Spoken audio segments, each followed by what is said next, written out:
Chapter 56. Helaman sends an epistle to Moroni, recounting the state of the war with the Lamanites. Antipas and Helaman gain a great victory over the Lamanites. Helaman's 2,000 stripling soldiers fight with miraculous power, and none of them are slain. Verse 1, about 62 BC. Verses 2 through 19, about 66 BC. And verses 20 through 57, about 65 to 64 BC. Now it came to pass in the commencement of the 30th year of the reign of the judges, on the 2nd day in the 1st month, Moroni received an epistle from Helaman, stating the affairs of the people in that quarter of the land. And these are the words which he wrote, saying, My dearly beloved brother, Moroni, as well in the Lord as in the tribulations of our warfare. Behold, my beloved brother, I have somewhat to tell you concerning our warfare in this part of the land. Behold, 2,000 of the sons of those men whom Ammon brought down out of the land of Nephi. Now ye have known that these were descendants of Laman, who was the eldest son of our father Lehi. Now I need not rehearse unto you concerning their traditions or their unbelief, for thou knowest concerning all these things. Therefore it sufficeth me that I tell you that 2,000 of these young men have taken their weapons of war, and would that I should be their leader, and we have come forth to defend our country. Now ye also know concerning the covenant which their fathers made, that they would not take up their weapons of war against their brethren to shed blood. But in the 26th year, when they saw our afflictions and our tribulations for them, they were about to break the covenant which they had made and take up their weapons of war in our defense. But I would not suffer them that they should break this covenant which they had made, supposing that God would strengthen us, insomuch that we should not suffer more because of the fulfilling the oath which they had taken. But behold, here is one thing in which we may have great joy. For behold, in the 26th year, I, Helaman, did march at the head of these 2,000 young men to the city of Judea, to assist Antipas, whom ye have appointed a leader over the people of that part of the land. And I did join my 2,000 sons, for they are worthy to be called sons, to the army of Antipas, in which strength Antipas did rejoice exceedingly. For behold, his army had been reduced by the Lamanites, because their forces had slain a vast number of our men, for which cause we have to mourn.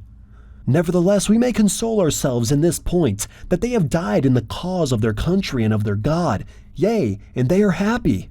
And the Lamanites had also retained many prisoners, all of whom are chief captains, for none other have they spared alive.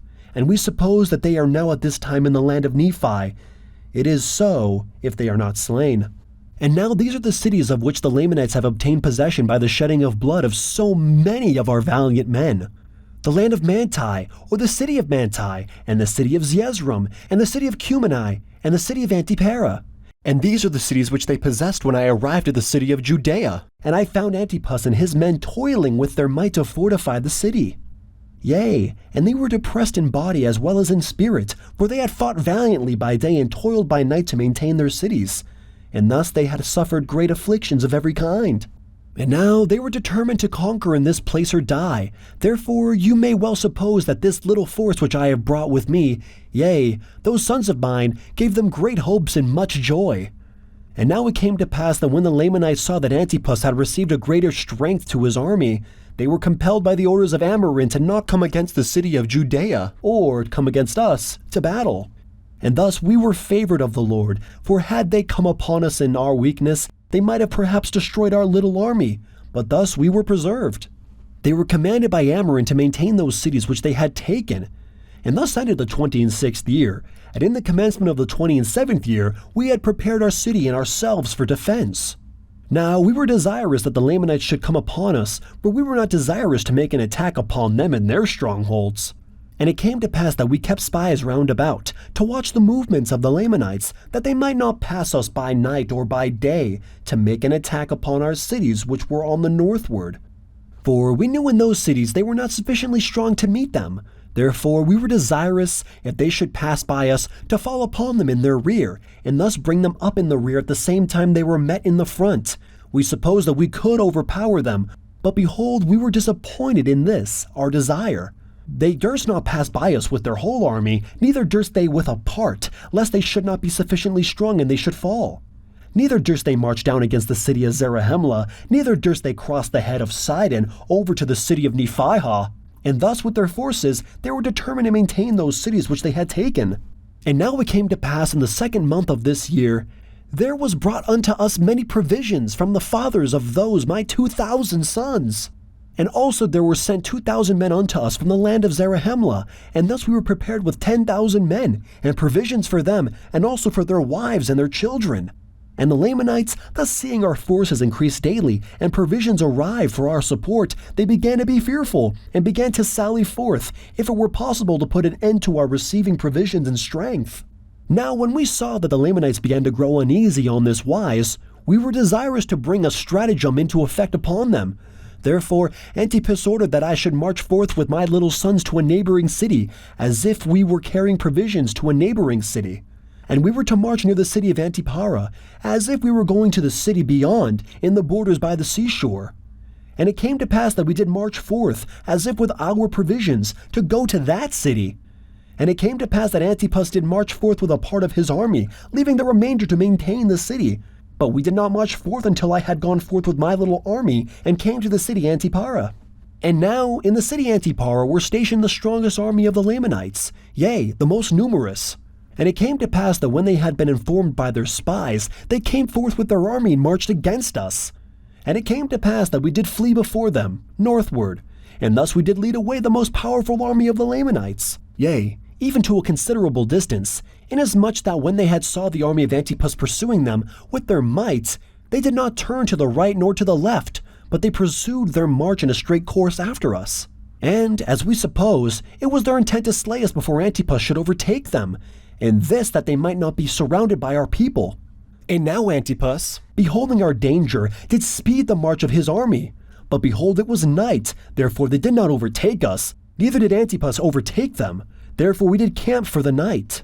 And it came to pass that before the dawn of the morning, behold, the Lamanites were pursuing us.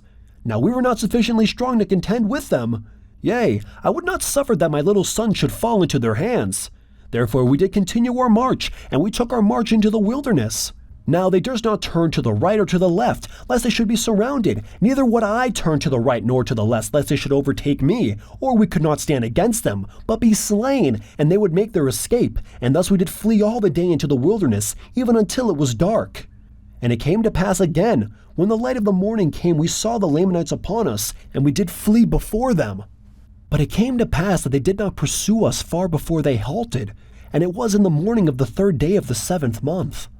And now whether they were overtaken by Antipas we knew not, but I said unto my men, Behold, we know not, but they have halted for the purpose that we should come against them, that they might catch us in their snare. Therefore, what say ye, my sons? Will ye go against them to battle? And now I say unto you, my beloved brother Moroni, that I had never seen so great courage, nay, not amongst all the Nephites. For as I had ever called them my sons, for they were all of them very young, even so they said unto me, Father, behold, our God is with us, and we will not suffer that we should fall. Then let us go forth, and we would not slay our brethren if they would let us alone. Therefore let us go, lest we should overpower the army of Antipas. Now they never had fought, yet they did not fear death, and they did think more upon the liberty of their fathers than they did upon their lives. Yea, they had been taught by their mothers that if they did not doubt, God would deliver them. And they rehearsed unto me the words of their mothers, saying, We do not doubt our mothers knew it. And it came to pass that I did return with my 2,000 against these Lamanites who had pursued us. And now behold, the armies of Antipas had overtaken them, and a terrible battle had commenced. The army of Antipas being weary, because of their long march in so short a space of time, were about to fall into the hands of the Lamanites, and, had I not returned with my 2,000, they would have obtained their purpose. For Antipas had fallen by the sword, and many of his leaders, because of their weariness, which was occasioned by the speed of their march. Therefore the men of Antipas, being confused because of the fall of their leaders, began to give way before the Lamanites. And it came to pass that the Lamanites took courage, and began to pursue them, and thus were the Lamanites pursuing them with great vigor when Helaman came upon their rear with his 2,000, and began to slay them exceedingly, insomuch that the whole army of the Lamanites halted and turned upon Helaman. Now when the people of Antipas saw that the Lamanites had turned them about, gathered together their men and came again upon the rear of the Lamanites. And now it came to pass that we, the people of Nephi, the people of Antipas, and I with my 2,000, did surround the Lamanites, and did slay them, Yea, insomuch that they were compelled to deliver up their weapons of war, and also themselves as prisoners of war. And now it came to pass that when they had surrendered themselves up unto us, behold, I numbered those young men who had fought with me, fearing lest there were many of them slain.